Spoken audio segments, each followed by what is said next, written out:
This is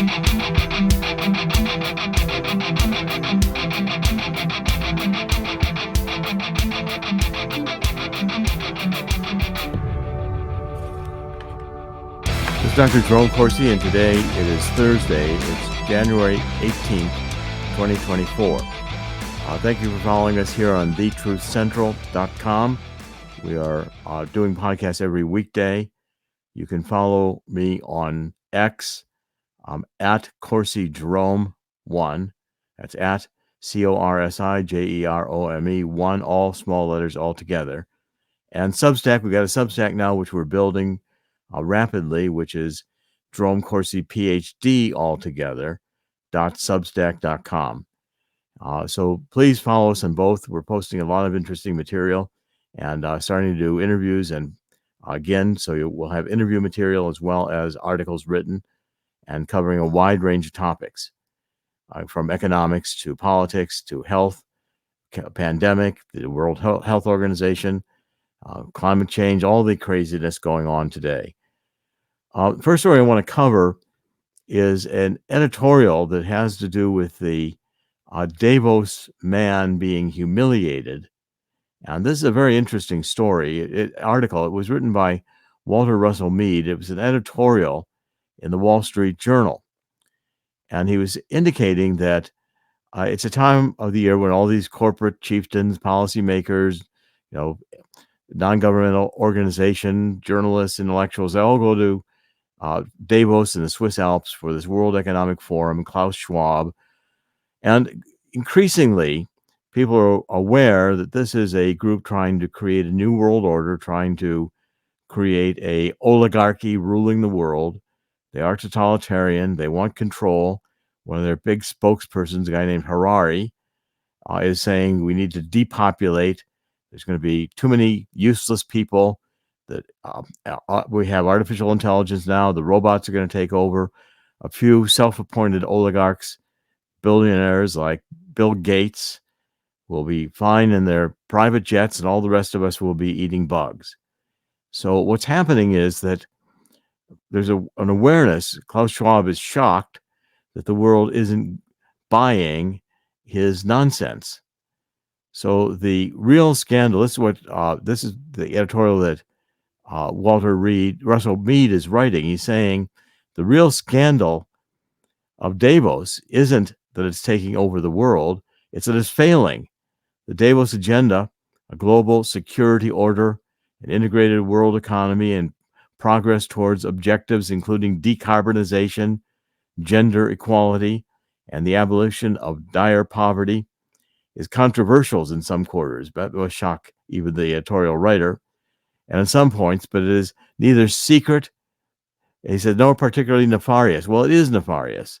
And what he doesn't understand is that the world is understanding what's going on in Davos. And we're seeing the results of Davos thinking, which is the Russia's war in Ukraine is continuing. Moscow is behind now putting together Iran and China. Iran's getting bolstered by both Russia and China.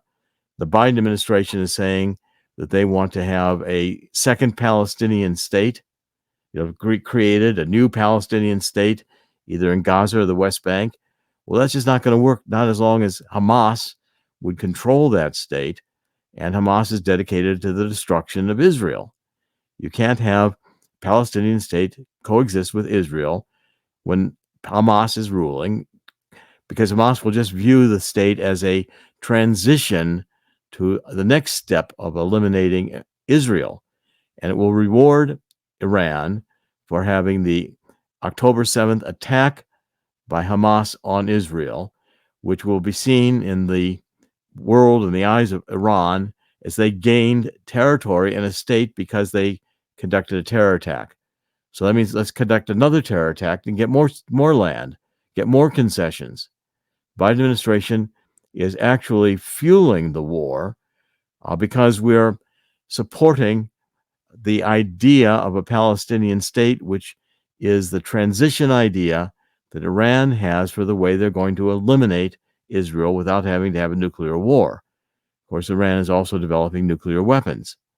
So what is happening is that the the breakdown in free trade, which is going on because of the conflict in the Middle East and these Houthi rebels from Yemen attacking international shipping coming through the Suez Canal into the Red Sea to get to India and to China, has forced the rerouting a lot of these huge cargo ships around the Cape of Good Hope and Africa, which extends by about a third the length of the trip, the cost of the trip to get from the Mediterranean and Europe all the way into India and China.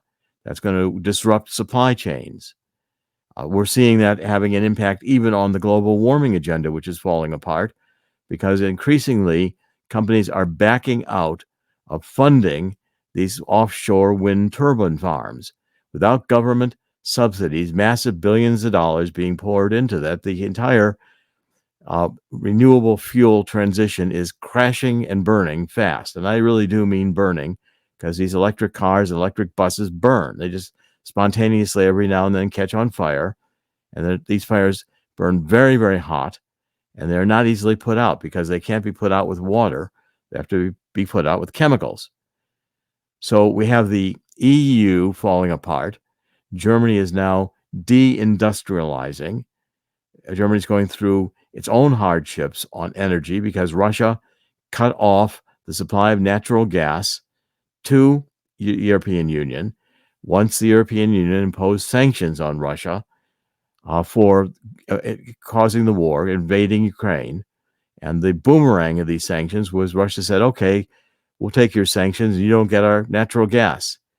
And then one of the pipelines, the Nord Stream pipeline, got blown up. And still controversy as to who blew it up. So the world's in amazing crisis. You know, the World Bank and the International Monetary Fund are forecasting a slowdown in global economic growth. We see the war in the Middle East and the war in Ukraine with no evident solution, and they're expanding.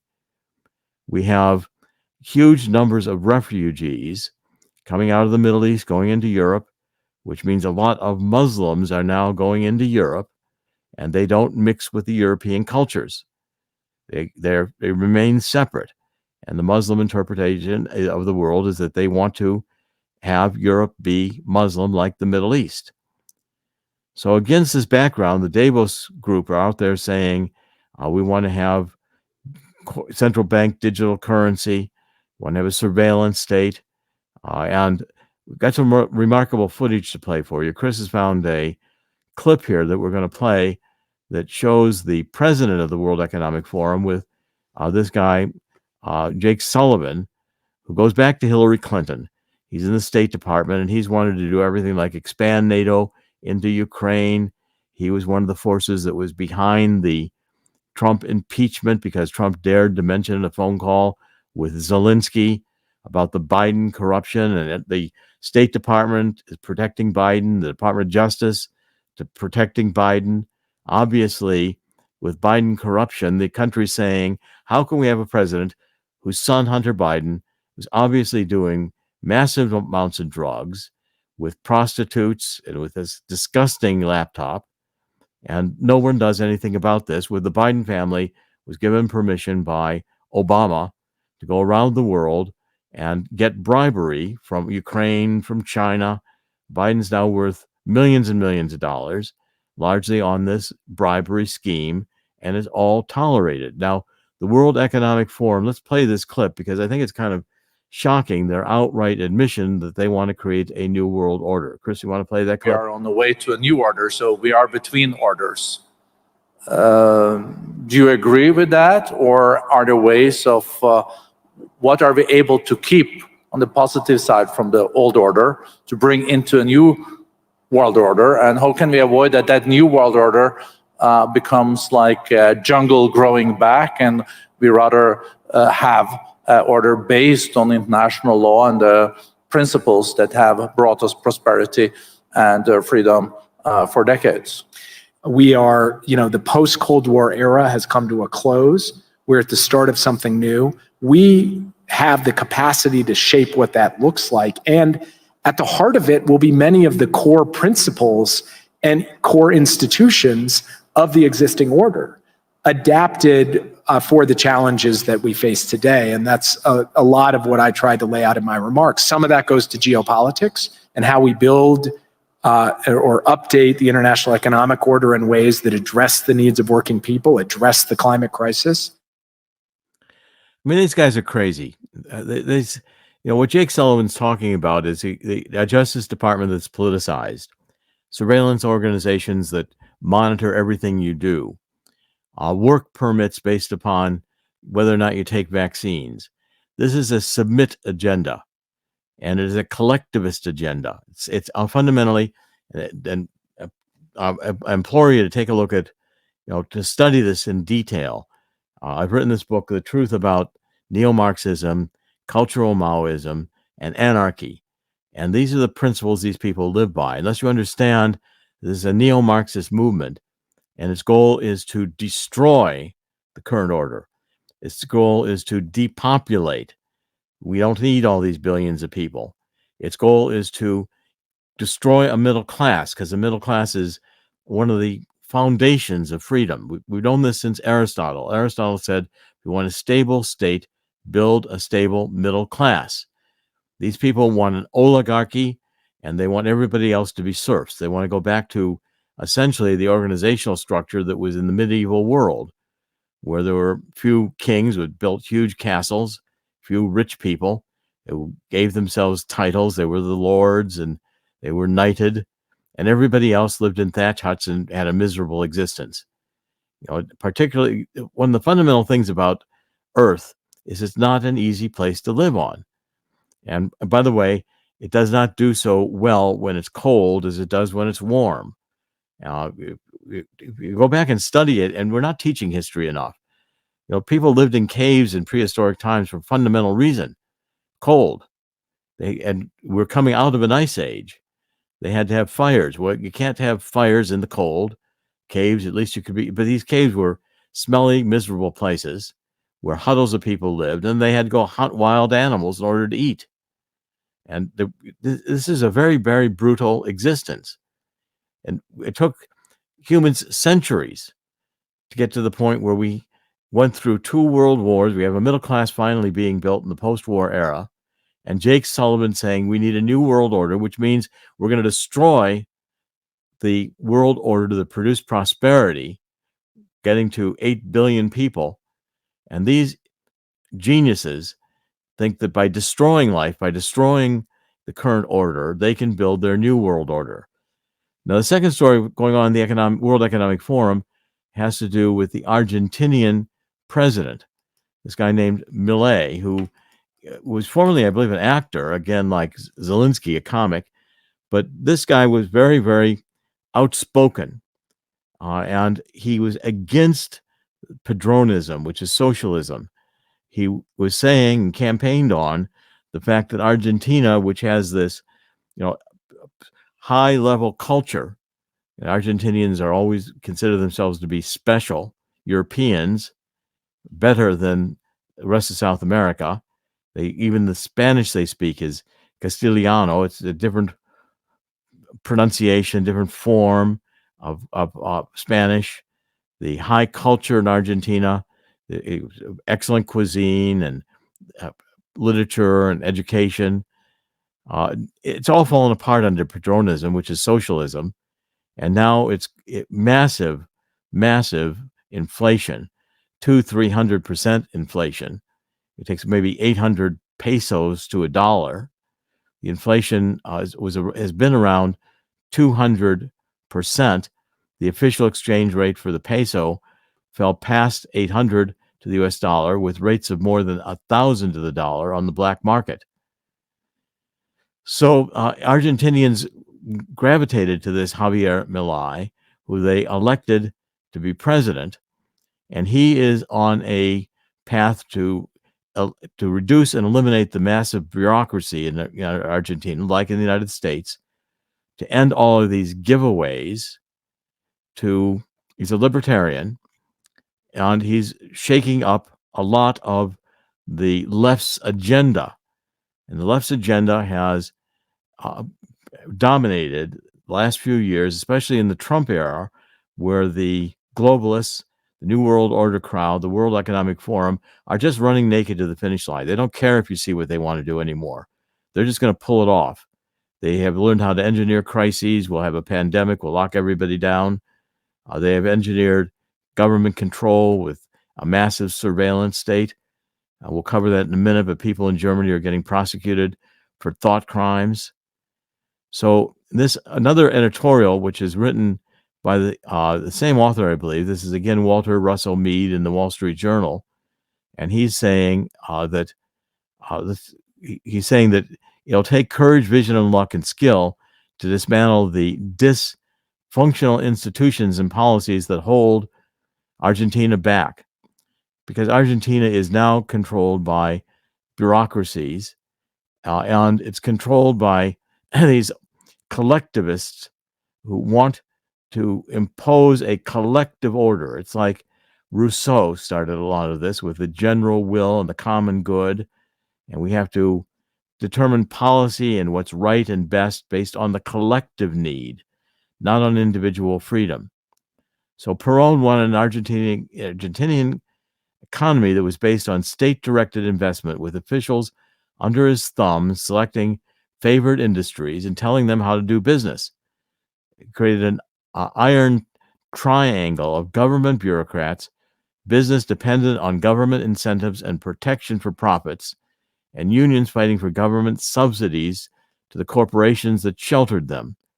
So it was politically successful, Peronism, but it was economically damaging. Now, Milei has got a very different message to the World Economic Forum. And Chris, why don't you play a little bit of his speech? It was very, very jarring to the World Economic Forum. Go ahead. Today, I'm here to tell you that the Western world is in danger. And it is endangered because those who are supposed to have to defend the values of the West are co-opted by a vision of the world that inexorably leads to socialism and thereby to poverty. Unfortunately, in recent decades, motivated by some well-meaning individuals willing to help others, and others motivated by the wish to belong to a privileged caste, the main leaders of the Western world have abandoned the model of freedom for different versions of what we call collectivism. We're here to tell you that collectivist experiments are never the solution to the problems that afflict the citizens of the world. Rather, they are the root cause. Do believe me, no one better placed than us, Argentines, to testify to these 2 points. I'm going to have Chris comment in a minute, but this is a fundamental point in history where the neo-Marxists are trying to take over again. They're collectivists, and it always fails. What they produce is disease, they produce wars, they produce famine, millions of people die. And a couple of other things I'm going to point to on the internet, we're not going to show them, but on the Liberty Daily today, Tucker Carlson's got a clip in which he's showing what this invasion from the southern border is causing. He's going in Chicago and showing that at O'Hare Airport, one terminal is filled with these illegal immigrants coming in and sleeping on the floor. And they've got a big tarp in their area, so you can't see it. And private security force, you can't film in it. He got a camera in there, and you can see the people lying on the floor, sleeping, and thousands of people packed into this place, or at least hundreds. You no idea how many exactly, but it's a whole terminal filled with illegals who are being housed there. And then they went in. Tucker Carlson had crews that were into the city in Chicago, and even in the police station, the Chicago police station, these migrants are sleeping on the floor in the police station. So, and it shows the homelessness in Chicago. These cities are being destroyed. And a study that the Gateway Pundit is carrying today is saying that studies are coming out saying that by 2100, thousands of U.S. cities will be ghost towns. People are leaving the cities because they're becoming dangerous. There's defund the police, and the psychotics and psychopaths that are now creating riots and looting the stores, the release from the prisons and of criminals because of this leftist idea that the criminals are really the victims, this hating of capitalism, hating of the United States. Businesses are fleeing these cities. In cities like San Francisco, the businesses are closing down in the central city. Why? Because they're being looted. There's filth in the streets. There's homelessness everywhere, dealing drugs. The police are not stopping the fentanyl or the drug dealing. You've got a whole group of people living on the streets who are basically in some kind of a psychological distress, and there's nothing done to help them. In fact, they're encouraged just to stay there and continue doing drugs and being a hazard to anyone coming by. The office buildings are getting to be unoccupied. First of all, people want to work from home. Secondly, they don't want to go into these dangerous cities, and that closes down the businesses that support workers in the city, restaurants and other retail outlets. So it's a complete collapse. And this article on the Gateway Pundit today shows pictures. Here's a Mark Twain library in Detroit that was abandoned in 1999. There's books all over the place. It's a disaster. They're showing these Detroit street views, the at Detroit Street View VU on X, showing abandoned properties all over Detroit. Towns like this ghost town in Thurman, West Virginia. It is happening. These cities are being deserted because these progressive policies end up in misery, crime, filth, all on the idea of social justice. We're going to have social justice. And the universities are having people with this gender confusion. And they don't know what gender they are. And in the schools, down to the grade schools, students are being encouraged by teachers to think about whether they want sex change operations, and states are passing laws that sex change operations are going to be able to be done without the parents' approval. In fact, if the parents object, the children can be taken from the parents and raised by the state and given sex change operations before even they reach the age of puberty, which may permanently damage them for life. These policies are insane, and instead of gaining favor, as we see more of it, and it's why the World Economic Forum is saying disinformation is their biggest fear. Their disinformation is the truth. They don't want people telling the truth. And in Germany, there's another big story today. In Germany, there are people who are being prosecuted for thought crimes. I found this to be, again, frightening, because the New World Order is actually now identifying people who they want to imprison because they dared write something. So here's this C.J. Hopkins, who's explaining that because he did some posting on X or Twitter, that the masks didn't help anybody. They were just social control. So the masks are ideological conformity symbols. That's all they are. That is all they have ever been. Stop acting like they have ever been anything else, or get used to wearing them. And he said the masks always send out a signal. Signal is submission. Well, now he's being prosecuted. He's going to a trial, and he can be in prison for 60 days or fined €3,600 because he dared publish the truth, which the state considers disinformation.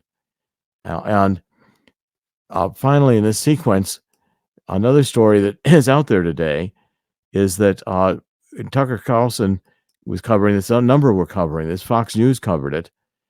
That the various government agencies put out a request for banks to look through their accounts and catch anybody who is using credit cards or using transactions for MAGA or for Trump or for buying weapons. And again, these agencies, including the Department of Justice, are out there looking for white supremacists who they believe do not go along with their progressive agenda. And again, this is thought crime inspection. So new documents obtained by the subcommittee on weaponization of the federal government reveal that the federal government flagged terms like MAGA and Trump for financial institutions. America used these phrases when completing transactions. Individuals who shopped at stores like Cabela's or Dick's Sporting Goods or purchased religious texts like a Bible may also have had their transactions flagged. This kind of pervasive financial surveillance carried out in coordination at the request of federal law enforcement into Americans' private transactions is alarming and raises serious questions about the FBI's respect for fundamental civil liberties. That's according to the judiciary.house.gov. And Jim Jordan is saying, he posted on X, we now know the federal government flagged terms like MAGA and Trump to financial institutions if Americans completed those transactions using these terms, but was also flagged if you bought a religious text like a Bible or shopped at Bass Pro Shop. And this is, again, egregious infringements upon free speech and free religion, freedom to worship God. If you buy a Bible and you're considered to be a terrorist, in Finland, they are prosecuting a member of parliament because she dared quote from the Bible, a verse that was critical of homosexuals. That was considered hate crime. We've got to celebrate these various perversions, and if we don't, these sexual perversions, and if we don't, we are the criminals. So the reversal of language here is astounding, because suddenly what was considered to be sexual perversion is now considered to be celebrated sexual acts. And it's celebrating schizophrenia, really, because of whatever you imagine to be your sex, like an ancient cat reincarnated. You want to have cat litter put into the restrooms for those who think their gender is a cat. They can defecate into the cat litter instead of using the toilets. I mean, this is insanity. And yet it's become the norm for the progressive generation. And the public around the world is waking up to this and realizing how far this New World Order collectivist crowd, World Economic Forum, and the social justice neo-Marxist culture, which has penetrated the universities, is destroying not only America, but Western civilization and culture, so that we are going into a world in chaos. Chris, do you want to comment? Okay, this means my calculations. 1984. This is the fictional movie calculation. 1984 has become a reality under Joe Biden. That's about 37 years too late. And at the rate these people in the World Economic Forum are going, and the Agenda 2030 types, that puts Soylent Green to take place in 2060 instead of 2023. There we go. Well, if this pace keeps up, that's what's going to happen. I think they're going to accelerate the pace. They want to accelerate the pace. Right. And they're trying. And now what the whole theme of this World Economic Forum is rebuilding trust. It means they know that they're failing. They know their message isn't being bought. Go ahead. They can't do that if they're going to be trying to tell us that every bit of information that comes out about them is disinformation. And I know they can influence a lot of sheep and tell them, well, look at these people. They're evil white supremacists. But if they're going to put together a forum about disinformation called The Clear and Present Danger of Disinformation, I suggest they find somebody better to lead it than Brian Stelter, who is the only person who has been worse with disseminating, with putting out disinformation than Rachel Maddow. Explain who he is. Brian Stelter is the CNN anchor, if you will, the host of a show called Reliable Sources on CNN that has become unreliable. It pushed the Russian collusion narrative. It basically Brian Stelter tried to find anything, any scandal, any kind of conspiracy theory against Donald Trump and legitimize and normalize each one of them. Not even just talking about Russian collusion, but the fact that he ate too many hamburgers was a problem with his presidency, or drank some kind of soda or whatever. And yes, he pushed the Jussie Smollett cases of the world. He pushed, what was the other? He was one of the main perpetrators of defaming a 16-year-old boy who wore a red hat and was being yelled at by an activist. Yeah, the Donald Trump in this trial with this woman, Carol, I forget her first name, but she destroyed evidence. Obviously her accusations against Trump have no real basis. She can't prove it in court. And the judge was threatening to throw Trump out of the trial because he was outraged at her testimony, admitting she destroyed evidence that was subpoenaed, which should be a crime. And yet she's the one prosecuting Trump. You know, it's her case. And Chris, you want to explain what that case is about? I mean, there are a bunch of them. There's her case, and then yeah, and yes, there was there was the idea that she was hiding information, but this wasn't the only one. I mean, this is a tradition with the Biden Department of Justice and its cohorts, and I mean, we can go back to the January 6th committee withholding information as far as the videos of people being escorted into the Capitol. We can talk about what's happening with Fani Willis and how she paid her lover, who is a green attorney, to a lot more than the more seasoned employees, and there's a scandal there. There's also some withholding of information as far as the the Georgia prosecution, the fact that they're coercing and trying to get people or trying to use former allies or former co-defendants of former co-defendants of Donald Trump to start singing against him. That hasn't come to fruition because nothing's coming out of there. And of course, you have Letitia James, who is doing this as part of her campaign, and she's denying this, but her campaign and her screeching was all about getting Donald Trump. There are videos of this, and she looks at you and in the camera, she looked at reporters and flat out denied any animosity toward Donald Trump, and that what she's doing had nothing to do with what she, as she put it, didn't scream about before her election. It's insanity. Look, all these attacks on Trump have only increased his popularity. And this Nikki Haley is a complete fraud. She's controlled opposition. In other words, she's being funded by the rich Democrats. I'm sure Bill Gates is pouring money into her campaign because they want to say, well, this Nikki Haley is really a moderate. Nikki Haley believes that climate change is the reason why the immigrants are coming across the border. Not the fact that the border is wide open and Biden is inviting them in order to change the population demographics and get Hispanics whom Democrats believe will vote for the Democrats because the Democrats are letting them into the country. Well, I'm not so sure that's the case. These are the same people that were telling us Biden was a moderate too, if I'm correct. Well, again, all of this is the disinformation is coming from the deep state, and it's coming from the New World Order, which is really intending to destroy everything that's good about America, to destroy economic productivity, to throw us into a massive global crisis, which is coming with a debt crisis. Americans have now over $1 trillion in credit card debt. We're paying over $1 trillion a year in interest on the national debt, which is now at $34 trillion, an increasing, rapidly growing deficit in the budget. Will continue to build more rapidly the national debt.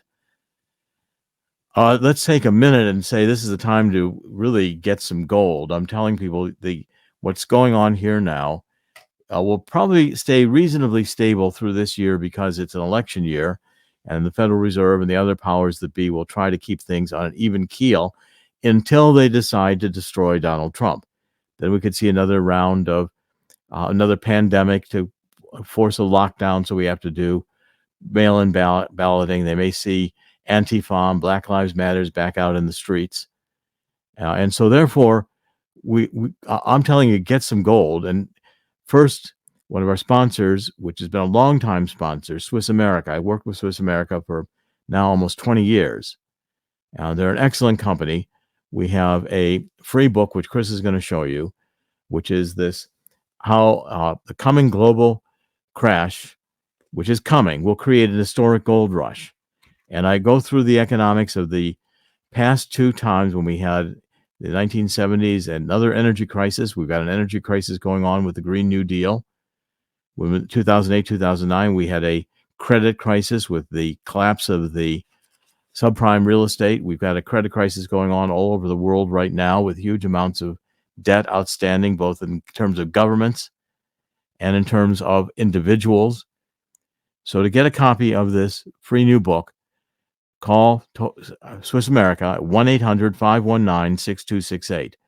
I'll repeat that number, 1-800-519-6268. And on the website, we have a lot of material from Swiss America. This Walking Liberty half dollar, Chris will show you, accessing our sponsors. They have newsletters about the declining value of the dollar. All of these newsletters are free. The Walking Liberty half dollar is an introductory offer for talking with Swiss America. You can buy up to 250 of these half dollars. They have over 99% silver, I believe. And they're being offered to you, 250 of them, for really the price of the value of the silver today. And gold is continuing to trade over $2,000 an ounce. There's the Secret War Against Cash.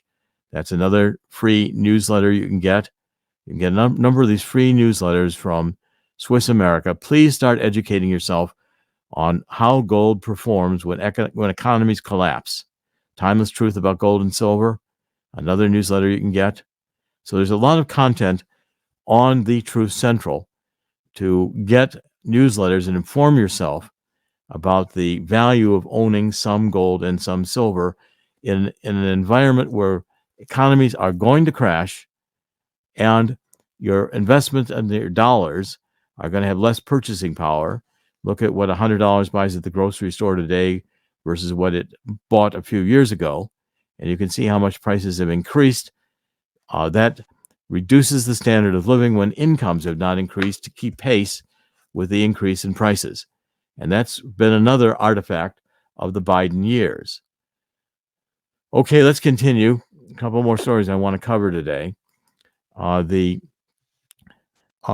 of them has to do, let me just catch up here. Okay, so we did the alarming surveillance and the World Economic, okay, so yesterday we had an interview with Dr. Katerina Lindley. She is a physician, family physician in Texas, and she's been working and following this World Health Organization grab for a global lockdown. I also, on X yesterday, did a space on the same issue because the World Health Organization right now is both amending their international health rules, which we have subscribed to, and imposing a new treaty, which could go through to the Senate. But again, the whole reorganization of the World Health Organization is to say that in the next pandemic, we're going to prepare to be able to be better prepared. And what that means is they're trying to suggest it will give the World Economic Forum, the World Health Organization, the ability for Tedros, the head of it, to declare a pandemic emergency, even if it's just regional, for this new disease X they're talking about. And that can impose a lockdown across the world. That's the space we did yesterday. It's still up there. It's being viewed by close to 500 people now. These new World Health Organization amendments and treaty reverse human rights. There's no human rights in it. They could enforce a national and international lockdown at the decision of the World Health Organization, requiring the United States to go into a lockdown, although it requires a single narrative because you can't have anything that objects to either the vaccines that they produce or to the lockdowns that they impose is going to be considered disinformation. They can lock you up in your house. They can make you wear masks. They can prevent you from traveling if you don't have a vaccine passport. And they'll enforce these edicts through the national police, which if Biden was in power, the military would even go about enforcing these because, again, we have had so much penetration into our institutions of this woke agenda. This is frightening what the grasp for power and the orchestrated ability to have fear over a disease that imposes greater control. This is being architected. These new regulations and amendments are quietly being put in place by the World Health Organization, and international organizations put these things in place because they plan to use them. And now they've created their legal structure and in international law where they're going to claim that they have superiority over national law. And that's what the whole speech that we had earlier, the president of the World Economic Forum, talking about how collectivism and how these international objectives should supersede national sovereignty so we could have a new world order run by them. And what they're planning is going to be horror and dystopia for anyone who disagrees with them, who does not submit. And the last story I want to cover today has to do, now where did that come from? Okay, the last story I want to cover today has to do with this new additional violence going on in the Middle East. Pakistan and Iran are having strikes on each other because there's a group of rebels that want to destabilize Pakistan. And they're also a group of rebels, Pakistani, who are attacking the Revolutionary Guard in Iran. And so Pakistan and Iran are now exchanging missiles at each other's countries to destroy these splinter groups that are at odds with either the Iranian regime or the Pakistani regime. Now, the point of this story is that there are many of these conflicts all through the Middle East. And this is an expansion of the war. This is the whole Iranian intent to have a license to engage in attacks. Iran started this by attacking groups, dissident groups in Pakistan that they didn't like, that felt were a threat. Now, this expansion of the war, because the United States basically is doing nothing. Biden administration is saying, let's have a Palestinian state. Well, this two-state solution has been around for decades. And the reason it doesn't work is because the Palestinian people would now vote for Hamas to control a new Palestinian state. Hamas is dedicated to the destruction of Israel. And what Anthony Blinken, our genius Secretary of State, would do is give a Palestinian state saying, oh, they're going to be peaceful, they're going to reconcile with Israel. And the world knows that this is considered to be just a reward to Iran for having the October 6th attack from Hamas, which Iran funds, attacking and brutally massacring in an almost barbaric way some 1,200 Jews who were disarmed by the leftist states in Israel and were basically defenseless for the most part. A few of the kibbutzes were armed and fought back very effectively, but most of the Israelis were vulnerable to these attacks. And the Palestinian state by Iran would be considered a transitional state to again having another round of violence, because the granting of a Palestinian state rewards Iran and Hamas for having been terroristic violent on October 7th. So do it again, get more territory, because the goal is to kill Jews and have no Jewish state in the Middle East. And they want to destroy Israel. And they openly say they want to destroy Israel. And Biden, by reducing sanctions on Iran, by wanting a Palestinian state, Iran is being rewarded for supporting Hamas. And the expansion of this war in the Middle East is extremely dangerous, because this could be, well, the beginning of World War III. And there seems to be no solution either in Ukraine, Russia, because Zelensky's still out there begging for money, and Biden is supposedly laser focused. I think that's what the White House is saying, laser focused on making sure that Iran gets more money. Well, that money, where does it go? It'll be largely stolen or given to the arms dealers. The United States today is the leading arms dealer in the world, and money is being made on these wars. Just like during the pandemic, money was being made by the pharmaceutical companies. The corruption here is massive. And the corruption in the Biden White House getting money from Ukraine, from China, and the Department of Justice does nothing about it. Well, again, the Department of Justice may like having the money laundering stay open in Ukraine and not wanting to punish Biden on it, because the CIA has been in the drug business since before World War II, and the OSS during World War II was actively involved in the drug business and still is today. 2011, I found HSBC was money laundering in a massive way. The Senate Permanent Investigating Committee got the evidence I had of bank accounts being opened by the HSBC and somebody's true Social Security number. They'd run millions of dollars through that account and then close it. So it had zero balances. It didn't have to be reported. It was just a pass through, money laundering. And it was tied to the drug businesses. The Department of Homeland Security took my evidence. Eventually, HSBC was fined $1.9 billion, but nobody went to jail. Department of Treasury, the National Security Agency is monitoring every transaction going through the federal wire system every day, and they turned a blind eye to money laundering by major banks. Why? Because you cannot run a drug cartel by driving around semi-trailers full of $100 bills. You've got to get the money into the banking system. And if that's the case and it's not prosecuted, if the border's open and there's fentanyl being dealt with, the truth is we are the drug cartels. And our agencies are running the drug cartel business, or at least allowing it to happen. And also, with all these thousands of unaccompanied children coming across the border, we're turning a blind eye to pedophilia and child slavery for sex.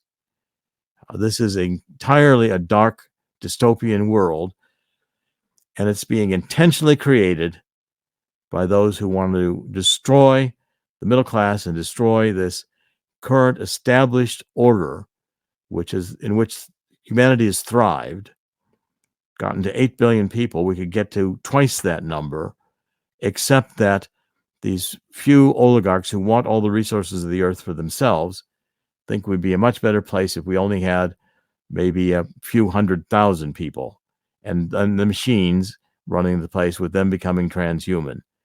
It's almost impossible to appreciate reporting this way and how fast the world has become entering into this chaotic stage.